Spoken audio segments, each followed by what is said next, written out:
everyone. Good evening. This is Bekeme, and you're listening to the Good Citizen Radio Show.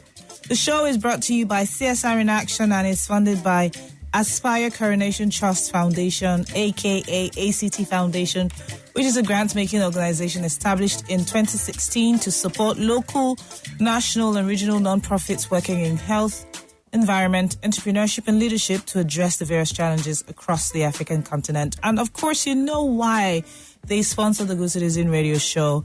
This show is for you. It's dedicated to you and me. Everyone who's Nigerian, everyone who's resident in Nigeria, who considers themselves a part and parcel of this great country.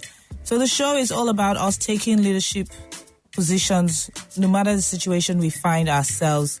We are who we are, and we have duties, we have responsibilities towards this entity called Nigeria. And that's, of course, why ACT funds us, because we're focused on leadership. And it's interesting that today we're also talking about leadership in particular, but this time for the digital age. Times have moved.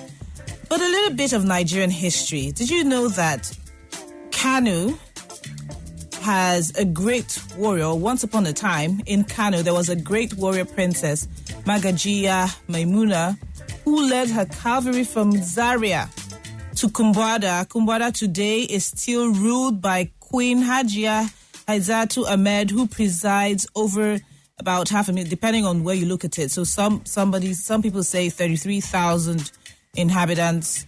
Some people say 500,000 subjects. But basically, that part of Nigeria, up in the north, is ruled by a queen. And there is some story that there's a curse on that throne. So if you're a man and you dare sit on that throne, you will die off. But it's interesting to note that we have women leaders in the core of the north, isn't it? I find it really interesting. And on top of this, something else that's interesting is that we have new partners on the show. So, yes, we're super excited. Everyone is listening and appreciating the work that we're doing. So don't go anywhere. We'll unveil them in a very short while. Okay, today's show, we oftentimes assume that leaders are people who are high up in the sky, who basically don't exist amongst us. And that these people in moments of crisis make the right decision that leads to change or that would douse the tension. Newsflash, that's not always the case. It's usually far from the truth that leaders are know-it-all people who just have the answers at their fingertips. They're you and I, and we adapt to change and learn from challenges as they arise. The challenges oftentimes involve changing situations that may stem from external influence and all of that. And there's research from the Australian Institute of Management that reveals that 72% of people have left an organization due to their leadership team or their direct manager or some such. And I've often tried to explain to people, to counsel people that they need not focus on the individual that they have to deal with every day at work. They need to focus on themselves and the situation, because sometimes, knowing that that particular situation is transient, knowing that that particular reaction from that leader is transient, and then taking the time out to look at it from the other person's point of view, because everybody has a lens, a frame via which they're seeing a particular situation. So don't just assume that because this person is my boss, this person is whomever. As my grandmother would say, they should be able to smell their fingertips and know what the solution to any situation is, or know that you yourself are going through a particular challenge and that's why you've been turning up late at work, and so they shouldn't be angry with you because typically you're there on time. Also, a 2019 Global Human Capital Trend Survey also reveals that one reason people quit their job is their inability to learn and grow. Again, speaking to the fact that people oftentimes just shut down. Okay? Now, whilst there are many challenges with leadership, something that has come to save the day is technology. We'll all agree that technology has come to save the day. In Nigeria, for instance, technopreneurs are disrupting the ecosystem and are playing active roles in the development of various sectors of the economy.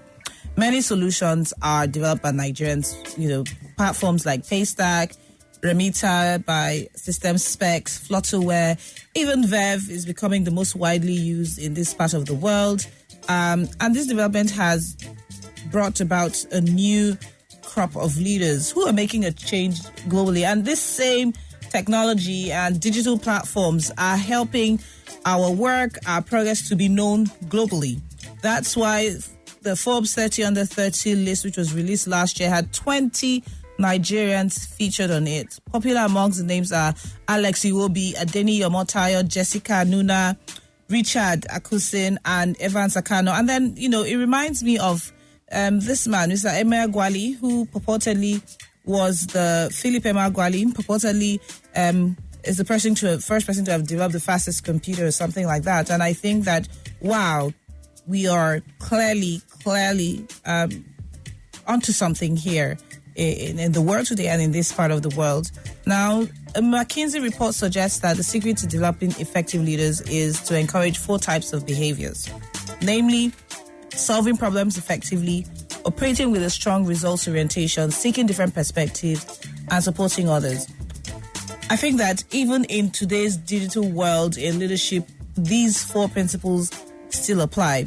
However, because I'm just thinking, and I don't know for sure, I'm managing myself digitally, we have an expert in the house. We have a very special guest. His name is Adedoyin Adedeji, who is the managing partner of Click Edge Limited, an IT consultancy and digital marketing agency based in Lagos. And he's also the COO, International Center for Leadership Development Nigeria.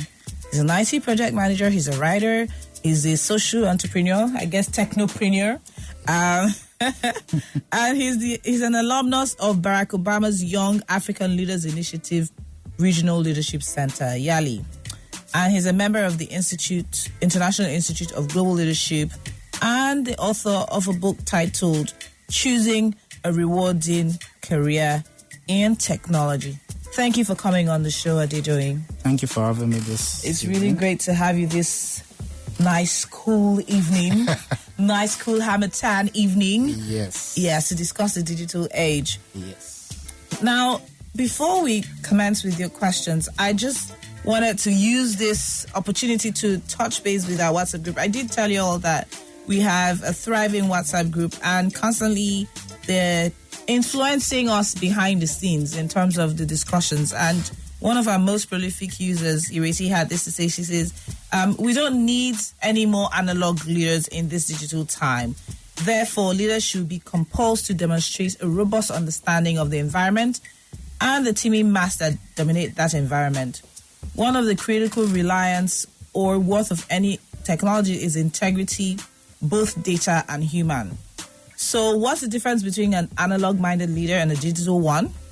A practical way to explain it, albeit that there are exceptions, she says, an analog-minded leader still thinks in bits, the way technology used to work. Therefore, they are single-minded or have, self-interest primarily. Or, yes, have a strong sense of self primarily. Whereas a digital-minded leader thinks in packets, the way 21st century technology manages and transmits data. They have a team/collective mind benefit. All right. And then another user says, Hamatan, he's called, says, a very appropriate topic as usual. My contribution is that I've been doing some research on the manuscript I'm working on. The issue is propaganda and disinformation in the digital age. And that has been happening a lot. Even on the show, we've discussed how, different entities, both government and other less than stellar individuals are taking advantage of social media especially and just causing people to follow a trend that they don't really understand, and people just see something and they're jumping on it. Anyway, he says, in summary, it's a lot easier to access information now than at any other time in human history. By the same token, it's easier to spread falsehoods and fake news more than before. Part of leadership is understanding one's responsibility to be a critical user of social media.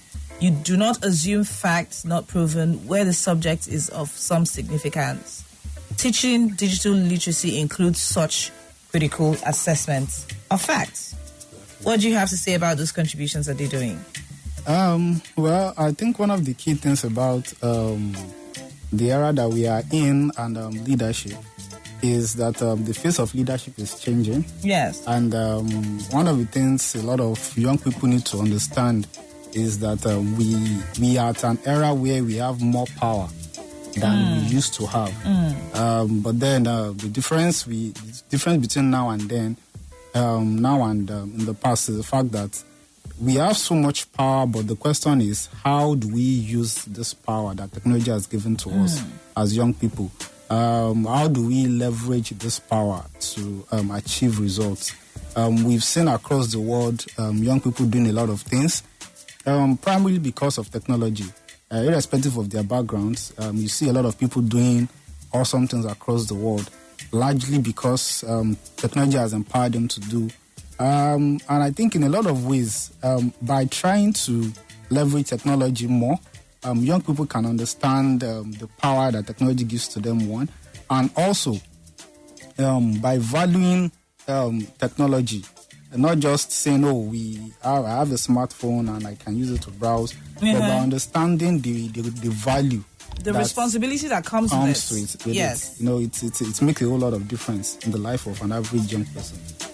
Absolutely. I agree with that very strongly. We have lots of digital wars. That's why I say to people, I'm terrified of Twitter, for instance.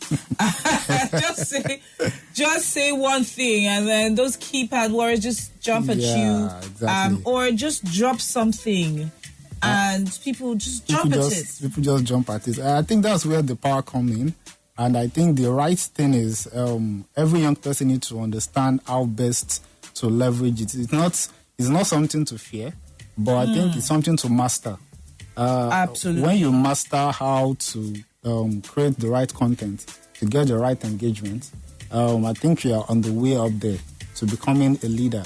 Now, among the young people we have today, if we say, okay, who would you consider a leader? When you look at it, you will realize that most of those people we can consider a leader within the space that we are in at this time are people that have learned to master the use of technology and the social media. But it seems like some people they just want unwholesome content to take advantage of. Because you do have people like Segalink who are making waves and for the right reasons, which is thankful. And then you also see trolls who come at him and say, "Go and sit down there. Why are you even doing this?" What? But and then there is what's this musician's name? No, there's Falz. There's Rugged Man, who we once had on the show. Okay. These guys are lending their voices. However, there are many other people who are just spreading unwholesome content, who have even a lot more followers. Like, what is going on? I think the core of the problem is we are not seeing enough good content. Let me put it that way. Young people are not having enough role models. True that. So what is close to a role model is seeing probably a young artist that is probably buying a Benz and is making so much money. So then it sounds like, this looks more like he's pretending to be making so much money. Exactly. So, like they say, that fake it till you make it. Absolutely. So, taking it a bit too personally. So a lot of times, this is what some of these young people see. Yes. And it's the closest to what they could say, this person is a mentor or it's a role model. So I think we are at a junction where we need more people to come up and be able to come up with content. And content that have value. Such that we're already at a point where people will tell you what's the value of going to school. People will ask you questions like, okay, what's the benefit of being a graduate? You understand? So because those that have benefited from being graduate are not speaking up enough. Okay, those that have benefited from education are not speaking up enough. So somehow people don't see enough of these role models around them. So the closest they can get is to some of these musicians, and invariably we are where we are today because of that. Yeah, but the thing is, why must we be so enamored by the bling? Okay, because I don't know how else people who have graduated and have gotten jobs, how else they would talk about the benefits of going to school? I think it's a values thing, if you look at it in that way, okay? I think it is that young people feel that they don't get enough from doing graduate roles. However, there's also a mistake in the sense that people believe that they go to school to get jobs. That's not necessarily, it's not always the case. Sometimes that's the case, but then there's also room for entrepreneurship, right? And so what education would do for you is broaden your mind, broaden your horizon. You read about any and everything. You have the opportunity to practicalize, some of it when you have access to good education. And when you don't have access to good education in the formal institution that you go to, when you hear certain things, if you are an inquisitive person, you go out and check them out. Exactly. Again, the digital age allows you to do that. Gives you access to when I was growing up, there was nothing like that. There was nothing like that. In fact, when I got to Unilag, because I was elsewhere, and then I got to Unilag, and I, had to do my assignments using a laptop and browsing the internet. Then it was a lot of my colleagues like to use Ask Jeeves, and I was wow, and all. And now people take it for granted that they're going to secondary school, primary school even, and they have laptops. And the funny thing is, some of the young people we work with in my organization, one of the first things I tell them is, okay, in this group, how many of you at one time or the other use the internet? Mm-hmm. And at every time, we get about 80% of them raising up their hands. And for the next question I ask them is, how do you access the internet? Mm-hmm. And the next question they tell you is, I access it via the mobile phone, my dad or my mom or my uncle's mobile phone. Mm-hmm. Now, in the past, we used to have what we call the digital divide, which is the fact that, okay, the digital divide is simply the ratio of those that have access to the internet versus those that don't have access to the internet. But interestingly, in around 2018, 2019, the World Economic Forum came up with statistics to show that the digital divide has actually shrunk, as in it's shrinking a lot. Yes. And primarily because of mobile devices. Mm-hmm. Now we are having more and more people from low-income backgrounds accessing the internet because of technology, because of mobile technology. Mm-hmm. Now, the new digital divide is not access to the internet now. The new digital divide now is, what do you do with the internet you have? Okay, the access you have. This is the new digital divide. Right. So now we are having more people from maybe wealthy backgrounds that maybe have a better education and also understand how best to use technology. Whereas we are having a lot of people from low-income backgrounds that have access to technology but do not have access to information on how best to use this technology. So now we are at that crossroad now where we now need to teach young people that, look, yes, you have access to all this, and which is one of those things we do from time to time. To talk to them about, look, these are the kind of things you can do with your mobile phone. It's not just, taking a picture and putting it on Instagram or Snapchat. Yes, it's okay. It's one of the benefits of coming to somebody else's body. It's one of the benefits of living in this generation. Okay, but the truth is, we need to go deeper. We need to go further and be able to use what we have, what technology has given to us. We need to be able to see the benefit. To harness it properly. Harness it, because if you don't value it, you will end up abusing it. Right. And when you abuse it, it creates a whole lot of trouble for you. Thank you. Thank you for that submission. I agree 100%. Now, we're going to go on a short break from the Good Citizen Radio Show. We'll be right back in some seconds. The Aspire Coronation Trust, ACT Foundation, is a non-profit organization established to help local, national, and regional non-profit organizations working to address the challenges and associated vulnerabilities across Africa. Our interventions are focused on 4 key areas, which are health, entrepreneurship, environment, and leadership. At ACT Foundation, we believe that together we can make a difference. So, let's come together to make the positive social impact we desire in our world. Welcome back, guys, to the Good Citizen Radio Show. You've been listening to me, Bekeme, and my guest Adedoyin, talking about leadership in the digital age. And before I go on, I did mention that we have new partners on the show. The new partners are Hype and Steam, which is an online fashion store. It's a retail store with lots and lots for you good citizens of Nigeria very affordable. You can buy and use. And we also have Ryan John. I don't recognize me. I look so glam thanks to the makeup from Ryan John. And I'll talk more about how you can benefit of this new partnership that would happen. That would utilize every show. Right. The phone lines are open. It's 0700 923 93 93. Again, it's 0700 93 93 93. Adedoyin, do you think that there's a difference between a leader in the digital age and in traditional times? Yes, there is, and I think there's a whole lot of differences between the traditional and the digital leader. Number one is amplification of your voice. Right. Imagine, let's go back in history. One of the greatest leaders in this country, which was Awolowo. Now, if you see some of Awolowo's you have to do a whole lot of legwork to get in touch with people. You have to do a whole lot of legwork. You have to do a whole lot of movement. So to just get a message across to people.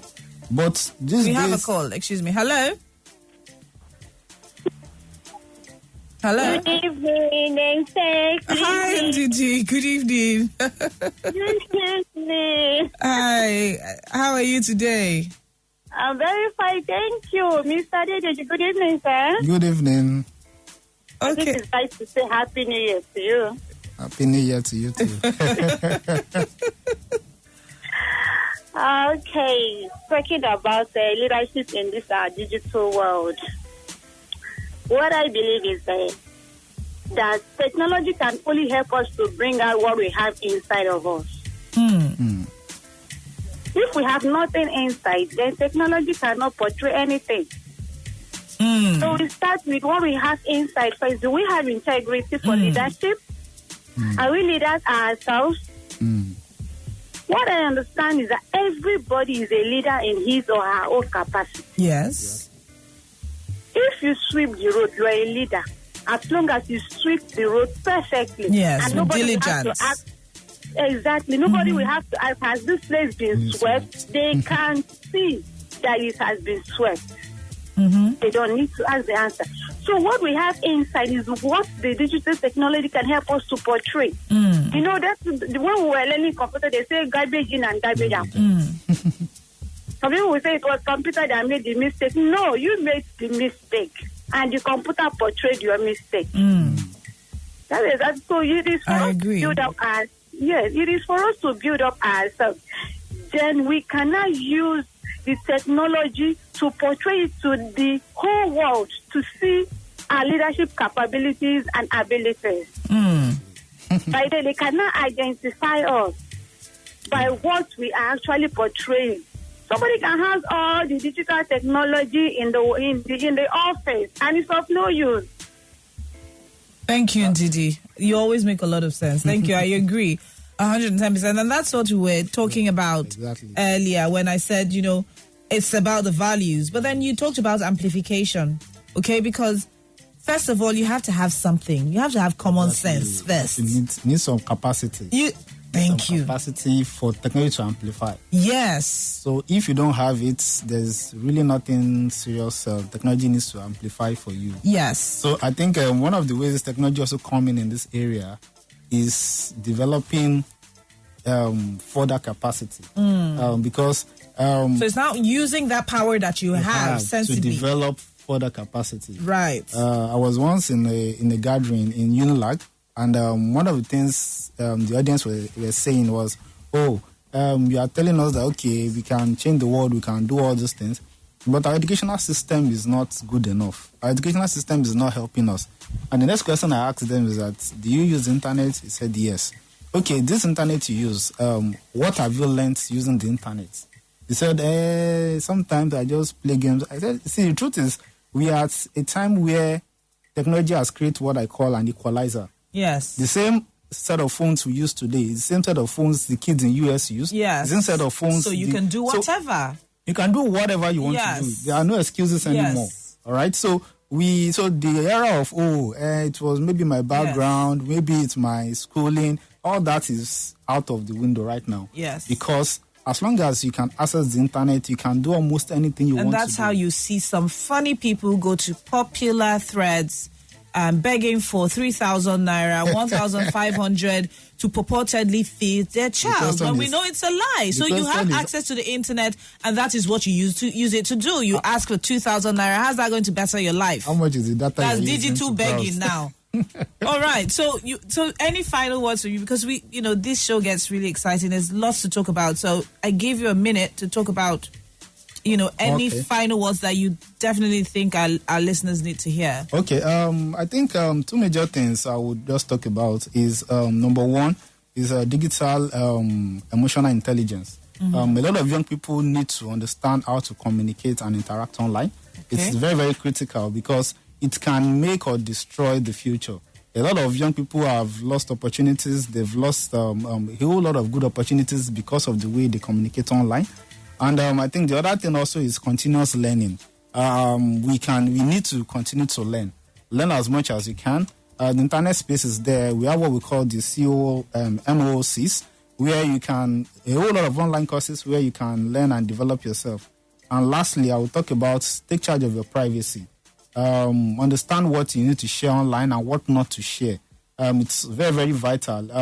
We've seen a whole lot of young people that don't understand the importance of their privacy. And, they are in a whole lot of mess today. So I just want to encourage our listeners to do those things. Thank you. Thank you. And then in summary for me, I think that every time you get information, think the acronym for, is it true? Is it helpful? Is it inspiring? Is it necessary? That is it useful? And or is it kind? You must take this into consideration before you pass on information. Thank you for coming on the show, Adedoyin. Thank Remember, you for having me. We're being sponsored now by Hype and Steam. And Ndidi, thank you for calling. You've won yourself a scandal white block-heeled and strap shoes from Hype and Steam. If you would send us a message with your shoe size, send a message to 0906 2634 111. And remember that if you shop today on Hype and Steam, you get a whopping 60% off all items on the website, including the misguided items. They have new brands launched, Misguided and Menace. Just visit hypeandsteam.com.ng, HYPE, and steam, STEAM.com.ng. And then, so word on the street also is that Ryan John is giving out 50% off on lash extensions and makeup sessions. You get free eyelashes as well, ranging from magnetic lashes, strip lashes, mink, and so on. So just listen on, follow us on social media to get more information. Thank you for listening on the Good Citizen Radio Show. You've got to look glam, so you've got to follow us and learn more. I'm your host, Bekeme. The show happens every Friday at 8 p.m. on Inspiration FM 92.3. Thank you to our sponsor, ACT Foundation, and thank you to the fantastic team at CSR in Action. Have a great weekend. Bye-bye.